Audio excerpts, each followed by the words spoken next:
बिस्मिल्लाहिर्रहमानिर्रहीम। दोस्तों, मैं हूं आपका मेज़बान अब्दुल वहाब और आप देख रहे हैं लाइट फिल्म चैनल।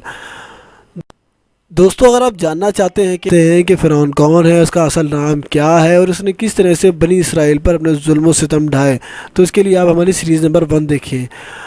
और दूसरी सीरीज़ के अंदर आप जानिए कि किस तरीके से उसने एक नेक और मुसलमान खातून को और उसकी बच्चियों को किस तरीके से उबलते हुए तेल में डाला और मूसा अलैहिस्सलाम पर किस तरह से मज़ालिम किए, तो उसकी आप दूसरी सीरीज़ देखें। तो चलिए दोस्तों, वीडियो शुरू होने से पहले मेरे आप लोगों से दरख्वास्त है कि अगर आप इस चैनल पर नए हैं तो पहले इस चैनल को सब्सक्राइब कर लें ताकि आपको इस चैनल से रिलेटेड मज़ीद अपडेट मिलती रहे। तो चलिए गाइस, वीडियो को शुरू करते हैं।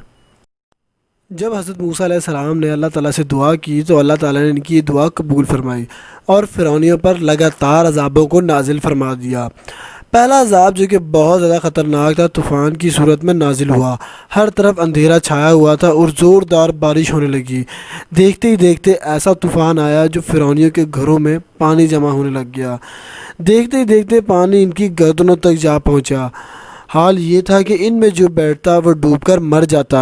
ना वो हिल सकते थे और ना ही कोई काम कर सकते थे। इनके खेत खलियान और बागात तूफ़ान की वजह से तबाह बर्बाद हो गए थे। दोस्तों, वो तूफ़ान की जद में इस तरह आ गए थे कि हर तरफ से वो इसके अंदर गिरफ़्तार नज़र आ रहे थे। तो हज़रत मूसा अलैहिस्सलाम ने दुआ फरमाई और अल्लाह ताला ने आपकी दुआ को कबूल फरमाया और तूफ़ान का अज़ाब ख़त्म हो गया और ज़मीन पहले से ज़्यादा सरसब्ज़ और शादाब हो गई। इससे पहले कभी ज़मीन पर इस तरह का सब्ज़ और शादाब कभी ना देखने को मिली थी। खेतियाँ बहुत अच्छी हुई और पैदावार में भी बहुत ज़्यादा इजाफ़ा हुआ। तो फ़िरौनी कहने लगे कि ये तूफ़ान का पानी हमारे लिए बहुत बड़ी नेमत साबित हुआ है, और वो अपने अहद से मुकर गए जो उन्होंने मूसा अलैहिस्सलाम से किया था कि वो ईमान ले आएंगे। और फिर सरकशी और जुल्म सितम शुरू कर दिया। मोमिनों और मूसा अलैहिस्सलाम को सताने के लिए नए नए हरबे इस्तेमाल करने लगे। लेकिन जब इनका कुफर और जुल्म सितम हद से ज़्यादा बढ़ गया तो अल्लाह पाक ने इन पर एक और अज़ाब टिड्डियों की शक्ल में नाजिल फरमाया।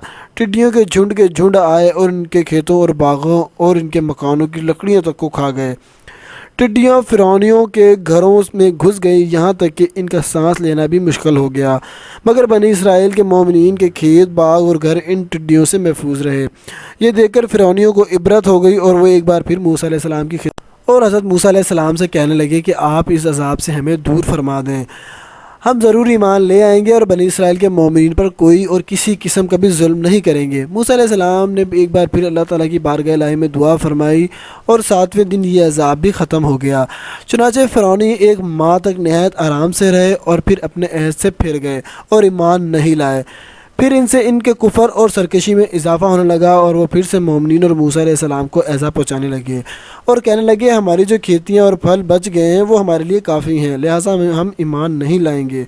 फिर अल्लाह ताला ने इन पर घुन का अज़ाब नाजिल फरमा दिया। घुन इनके फलों और अनाजों को खा गया और वो इनके कपड़ों में घुसकर इन्हें तड़पाने लगा और उनकी दाढ़ी और बालों में घुसकर इन्हें तंग करने लगा।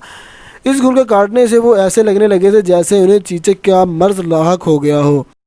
घुन इनके पानियों और खाने पीने वाले बर्तन घर हर जगह पाए जाने लगे। इस वजह से वो ना कुछ खा पाते और ना ही कुछ पी सकते थे।